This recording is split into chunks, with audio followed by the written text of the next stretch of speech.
ఓం వారాహి జై వారాహి. అందరికీ నమస్కారం అండి. మన వారాహి అమ్మకి నమస్కారం చేసుకుంటూ ఈ వీడియో ఆరంభిస్తున్నాను. ఇక ఈరోజటి వీడియోలో మన కోసం వారాహి అమ్మవారు అందిస్తున్న సందేశం: బిడ్డ, నీకు అదృష్టం తాండవించబోతుంది. నీకు ఈ సంకేతం నేను అందించబోతున్నాను. ఇక నువ్వు చేయవలసిందల్లా నీ కష్టాల ముగింపు ఎప్పుడు అని నన్ను కోరుతూ ఉన్నావు కదా, అది ఇప్పుడు నీకు తెలియపరుస్తాను. ఈ అమ్మ మాట ఆఖరి వరకు విన్నావంటే మాత్రం ఖచ్చితంగా నీ మనసులో ఉన్న అన్ని ప్రశ్నలకు సమాధానం దొరుకుతుంది. నువ్వు చేయవలసిందల్లా ఈ యొక్క అమ్మ సత్యవాక్కు వినాల్సిందే, విని తీరాల్సిందే. ఇది నా అనుకుంటావో, కట్టలనుకుంటావో, లేదా ఆజ్ఞ అనుకుంటావో నీ ఇష్టం. కానీ ఆఖరి వరకు విను. నీ జీవితం అదృష్టం వైపు ఎలా మారుస్తానో నీ కళ్ళతో నువ్వే చూడు తల్లి అని వారాహి అమ్మవారు మన కోసం ఒక అద్భుతమైన సందేశం తీసుకొచ్చారండి. ఈ సందేశం ఏంటి, ఆ సందేశంలోని అర్థం ఏంటి అని చూడబోయే ముందు మన ఛానల్ ఎవరైనా ఫస్ట్ టైం చూస్తున్నట్లయితే సబ్స్క్రైబ్ చేసుకోండి. మన వీడియోస్ నచ్చినట్లయితే లైక్ చేసి మరికొంతమంది భక్తులకు షేర్ చేయండి ఫ్రెండ్స్. వీడియోలోకి వెళ్ళబోయే ముందు ఒక చిన్న రిక్వెస్ట్ ఫ్రెండ్స్, మన వీడియోస్ కింద చాలా వరకు కామెంట్స్ అనేవి వస్తూ ఉంటాయి. అక్క, మేము చాలా ప్రాబ్లమ్స్ ఫేస్ చేస్తున్నామని, ఎటువంటి ప్రాబ్లంకైనా సరే మంచి సొల్యూషన్ చూపించే మనకు తెలిసిన ఒక గురూజీ ఉన్నారండి, శ్రీనివాసరాజు గారు. అమ్మవారి ఆశస్సులతో జ్యోతిష్యం చెబుతారు. మీ సమస్యలకు మంచి ఖచ్చితమైన పరిష్కారం కావాలంటే మాత్రం స్క్రీన్ మీద కనిపిస్తున్న నంబర్కి కాల్ చేశారంటే మీ ప్రాబ్లం తీరిపోయినట్టే ఫ్రెండ్స్. గురువుగారు చేసే పూజల ద్వారా, పరిహారాల ద్వారా మీకున్న చెడు ప్రభావం తొలగటం కానీ, మీకున్న జాతక దోషాలు లేదా వాస్తు దోషాలు ఇలాంటివన్నీ కూడా తొలగిపోతాయి. మీరు చేయవలసిందల్లా స్క్రీన్ మీద కనిపిస్తున్న నంబర్కి కాల్ చేయండి. మీ ఎలాంటి ప్రాబ్లం అయినా తొలగించుకోండి ఫ్రెండ్స్. గురువు గారిని సంప్రదించవలసిన నంబర్ 96630644. ఈ నంబర్కి కాల్ చేయండి ఫ్రెండ్స్. నేను ఇంత గట్టిగా చెబుతున్నాను, మీకు ఇంత కాన్ఫిడెంట్గా చెబుతున్నానంటే మీరు అర్థం చేసుకోవచ్చు. నేను చెప్పించుకొని గురువుగారు చెప్పింది నమ్మకంగా నాకు ఖచ్చితంగా జరిగి నాకు నమ్మకం కుదిరిన తర్వాతే మీ వరకు తెలియజేస్తున్నాను. సో ఒకసారి స్క్రీన్ మీద కనిపిస్తున్న నంబర్కి కాల్ చేయండి. మీ ఎలాంటి సమస్యనైనా సరే తొలగించుకోండి. ఇక ఈరోజుటి అమ్మవారి సందేశం విషయానికి వస్తే, బిడ్డ, నీ జీవితంలో నీ కళ నిజం కాబోతుందమ్మా. ఈ అమ్మ నీ కళని నిజం చేస్తాను. ఈ సందేశం నా ప్రియమైన బిడ్డ నీ కోసమే. ఆఖరి వరకు విన్నావంటే ఈ అమ్మ మాటల్లోని అర్థం ఏంటో నీకే అర్థమవుతుంది. భక్తితో నా మీద ఎప్పుడూ ఆరాధిస్తుంటావు. ఈ సందేశంలో ఉన్నటువంటి పరమార్థం ఏంటో ఈరోజు నువ్వు ఆఖరి వరకు వింటేనే తెలుస్తుంది. నీ మనసులో ఉన్న ప్రశ్నలకు సమాధానం ఖచ్చితంగా దొరుకుతుంది. మరి నీ మనసులోని అలజడిని అన్నిటినీ పక్కన పెట్టు. ఇక నీవు చేయవలసిందల్లా ఈ అమ్మ మాటని ఆలకించడమే. ఈరోజు ఈ సందేశం చూడబోయే ముందు ఖచ్చితంగా నీకు ఏదో ఒక సమస్య అయితే ఉంటుంది కదా, ఆ సమస్యను తీరాలని నన్ను వేడుకొన్నావు. నాతో ప్రతిసారి కూడా భక్తిగా ఆరాధిస్తూ ఉంటావు. ఈ సందేశం అంతా కూడా నీ జీవిత దశను మార్చబోతున్నానని తెలియపరచటానికే. నీ కలలు నిజం చేసేటువంటి అవకాశాన్ని ఇవ్వబోతున్నాను. నేను నీకు ఇచ్చేటువంటి పెద్ద సంకేతం, అది నువ్వు తెలుసుకోవాలి. నీ జీవితం నిన్ను ఆపడానికి ప్రయత్నించినప్పుడు నేను ఉన్నాను అని చెప్పి నీవు ఖచ్చితంగా ఊరటగా ఉండాలి. అనేక రకాల్లో నీ దారి ఇస్తూ ఉంటాను. నీకు ఎదురయ్యేటువంటి కష్టాలు నువ్వు సునాయాసనంగా తప్పిస్తూ ఉంటాను. నీ దారిలో నిన్ను జాగ్రత్తగా నడిపిస్తాను. నువ్వు నడవడానికి పూర్తి సమయం నీకు అందిస్తాను. ఎవరు కనిపించినా కనిపించకపోయినా, ఎవరో నిన్ను తాకినట్లు, ఎవరో నీ వెంట లాగుతున్నట్లు, వెనుక వస్తున్నట్లు అనిపిస్తున్నది కదా, అదే ఈ వారాహి తల్లి. నా శక్తి నీ చుట్టూ ఆవహించి ఉంది. నీకు భక్తి అనే ఒక ముసుగులో నన్ను కప్పివేసి ఉన్నావు, కానీ నన్ను నువ్వు చూడలేకపోతున్నావు. నీ దృష్టిలో నేను అసలు నీ కోసం ఏం చేయడం లేదని కూడా నీ మనసులో బాధ. మొండిగా నాతో వాదిస్తూ ఉంటావు కదా, అమ్మా, నాకు నిన్ను మొక్కినందుకు ఇన్ని కష్టాలు అవసరమా? నన్ను కష్టాల నుంచి బయటపడేవాని ఆ అవిజ్ఞానాన్ని నువ్వు దూరం పెట్టు. నేను కాక ఎవరు కాపాడతారు చెప్పు? నీ వెంట నేను ఉన్నాను. ఎప్పుడు కూడా నీ కోసం నేను కాచుకొని ఉంటాను. అజ్ఞానంతో ఆలోచిస్తే ఇలాంటి ఆలోచనలే వస్తాయి. ఎప్పుడైనా కానీ గుర్తుపెట్టుకో బిడ్డ, నీకు చాలాసార్లు సహాయం చేసే ఉన్నాను. నీవు అహంకారంతోనో లేదా అమాయకత్వంతోనో ఆ విషయాన్ని అర్థం చేసుకోలేకపోతున్నావు. నీకు ఉన్నటువంటి మొండితనం కొన్ని విషయాల యందు ఎక్కువ ఆలోచిస్తూ ఏది కావాలనే దాని గురించి మర్చిపోయి అక్కర్లేని దాని గురించి పోరాడుతున్నావు.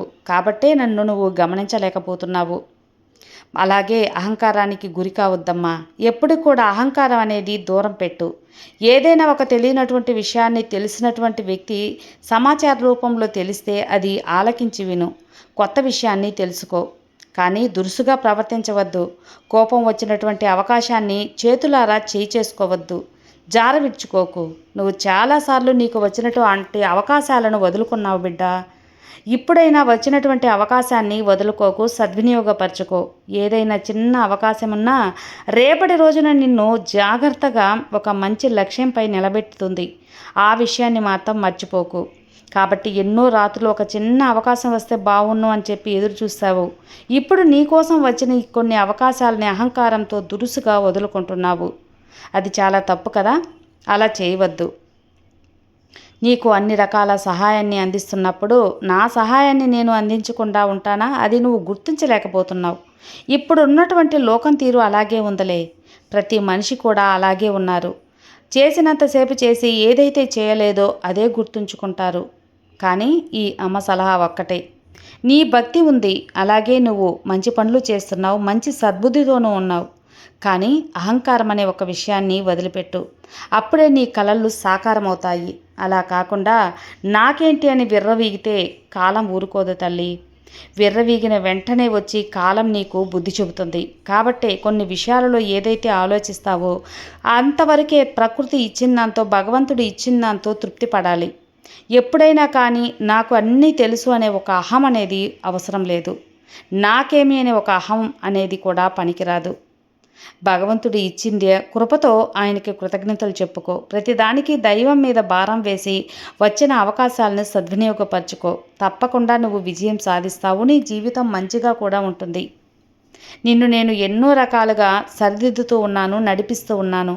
మంచి దారిలో నడవకుండా పక్కదారి పట్టినప్పుడు నిన్ను కొన్ని సమస్యలు పట్టి ఆ యొక్క ముందుకు వెళ్ళనీయకుండా ఆపివేస్తున్నాను. అది నువ్వు వెళ్ళే దారిని అడ్డగించటానికి మాత్రమే. నిన్ను ఎప్పుడూ కూడా నేను ఓడిపోనివ్వను. ఓడిపోవాలని ఎప్పుడు అనుకోను తల్లి. ఆ దారిలో వెళ్తే నీకు ఆపద అని మాత్రం గమనిస్తాను కాబట్టి ఆ దారిని మూసివేస్తాను. ఇక ఏం చేయాలి అని నీ ఆలోచనలో నీ దారి మల్లుతుంది కాబట్టి అక్కడికి నువ్వు వెళ్ళే చోటుని ఆపేసుకుంటావు. అక్కడితో నీ ఆపద తగ్గుతుంది. ఇదే నా నోకం. నిన్ను విజయం వైపు ప్రోత్సహిస్తున్నాను అంటే ఒకటి కాదు, రెండు కాదు, ఎన్నో అవకాశాలు ఇస్తున్నాను. అప్పుడే నువ్వు అర్థం చేసుకోవాలి కదా. నా తల్లి నాకు అవకాశం ఇచ్చింది, ఆ అవకాశాన్ని సద్వినియోగపరచుకోవాలి అని. ఏది కూడా ప్రయత్నిస్తేనే జరుగుతుందమ్మా. ప్రయత్నం లేకుండా ఏది జరగదు. ప్రయత్నించి ఓడిపోయినా పర్వాలేదు, కానీ ప్రయత్నించకుండా నాకు రాలేదు అని మాత్రం అనుకుంటే అది చాలా పెద్ద తప్పు అవుతుంది. భగవంతుడు నీకు అన్నీ ఇచ్చాడు. సహనంతో పాటు నీకు కావాల్సిన సదుపాయాలతో పాటు నీలో ఒంట్లో ఓపిక, శక్తి కూడా ఇచ్చారు. కానీ నీ బుద్ధి మాత్రం నీ చేతుల్లో ఉంటుంది కదా. అది మాత్రం మార్చుకోవాలి. నీ బుద్ధిని సక్రమంగా సరైన దారిలో నడుచుకోవటం, ఆలోచించగలగటం అది నీ యొక్క పని. కాబట్టే నీ మనస్తత్వం ఎలా ఉంటుందో, నీ ఆలోచనలు ఎలా ఉంటాయో నీ జీవితం కూడా అలాగే ఉంటుంది. నువ్వు మంచి కోరితే నీకు మంచి జరుగుతుంది, చెడు కోరితే నీకు చెడు జరుగుతుంది. కాబట్టి నీకే కాదమ్మా, ఇతరులకు కూడా మంచి జరగాలనే ప్రార్థించు, మంచిగా ఆలోచించు. ఒక్క విషయం మాత్రం బల్లగుద్ది చెబుతున్నాను విను. ఏంటో తెలుసా తల్లి? నీ మనస్సాక్షికి విరుద్ధంగా ఒక చిన్న పని కూడా చేయవద్దు. నీకు కోట్ల లాభం వస్తున్నా కూడా అది నీ మనస్సాక్షికి విరుద్ధం అనిపిస్తే అది చేయకుండా ఉండటమే చాలా మంచిది. ఈ ఒక్క విషయం మాత్రం గుర్తుంచుకో తల్లి. కానీ ఎప్పుడైనా కానీ నువ్వు ఒక్క విషయం, మనిషి నేర్చుకునే వరకు ప్రకృతి కాలం ఎప్పుడైనా సరే పాఠాలని మళ్ళీ మళ్ళీ నేర్పిస్తూనే ఉంటుంది. మనం తెలిసి నేర్చుకోవాలి అంతే. కాబట్టి నువ్వు కూడా ఒక గుణపాఠాన్ని నేర్చుకో. ఒక నిజాన్ని బ్రతికినంత విధానాన్ని తెలుసుకోవాలి. కొన్నిసార్లు నేను కొన్ని విషయాలు ఎక్కువగా నీకంటే జోక్యం చేసుకోకుండా కేవలం సహాయాన్ని మాత్రమే అందిస్తూ ఉంటాను, సమయాన్ని అందిస్తూ ఉంటాను. గుణపాఠాన్ని మంచిగా అర్థం చేసుకున్నటువంటి వ్యక్తులు ఖచ్చితంగా మంచి దారిలోకి వెళ్ళి విజయం అందుకుంటారు. నా బిడ్డ కూడా, నా భక్తులు కూడా మంచిగా ఉండాలని ఆశీర్వదిస్తూనే ఉంటాను. కానీ నీ బుద్ధి దారి తప్పునప్పుడే నీ అవకాశాలు చేజార్చుకోవటం, నీ యొక్క విజయం అనేది చేజారిపోవటం జరుగుతుంది. కేవలం వినడానికి ఇది ఏంటి అని అర్థం కాకుండా ఉండొచ్చు, కానీ లోతుగా ఆలోచిస్తే అందులోని ఆంతర్యం నీకే అర్థమవుతుంది తల్లి. నీ యొక్క జీవితం సరైన దారిలోనే వెళ్తుంది. దాన్ని సరిగా తీసుకువెళ్ళే బాధ్యత నాది, కానీ రావటం నీ వంతు కదా. చాలామంది చాలా అనుకుంటూ ఉంటారు, మంచి మంచి మనుషులే ఎవరికి ఏది చెడు అనేది చేయలేము అని. కానీ స్పష్టంగా అన్ని రకాలుగా భగవంతుడిని నిందిస్తూ ఉంటే కూడా అది కూడా ఒక చెడే. భగవంతుడిని నిందించటం కాదు, నీ కర్మ ఫలితంగానే జరుగుతూ ఉంటుంది అని గుర్తుంచుకో. ఇక నీవు చేయవలసింది చెప్పాను కదా తల్లి, నీ యొక్క బుద్ధిని మార్చుకో. నీ యొక్క ఆలోచన విధానాన్ని సరైన పద్ధతిలో ఆలోచించు, నీకు అంతా మంచే జరుగుతుంది. ఇక భగవంతుడు ఇచ్చిన దాంట్లో సంతృప్తి పడు. నీ కల ఖచ్చితంగా నిజం కాబోతుంది. ఈ వారాహి తల్లి, ఈ శక్తి స్వరూపిణి నీకు అండగా ఉంటాను. నేను నీకు ఎప్పుడు కూడా సహాయాన్నే కాదు, చేయి కూడా అందించి నడిపిస్తానని గుర్తుంచుకో. ప్రతి ఒక్క విషయంలో, ప్రతి ఒక్క వ్యక్తిలో, ప్రతి ఒక్క సమయంలో నన్ను నువ్వు తలుస్తూ ఉన్నావు, చూడగలిగావు అంటే మాత్రం నీకంటే అదృష్టవంతులు వేరే ఎవరుంటారు చెప్పమ్మా. ఇక నిశ్చింతగా ఉండు.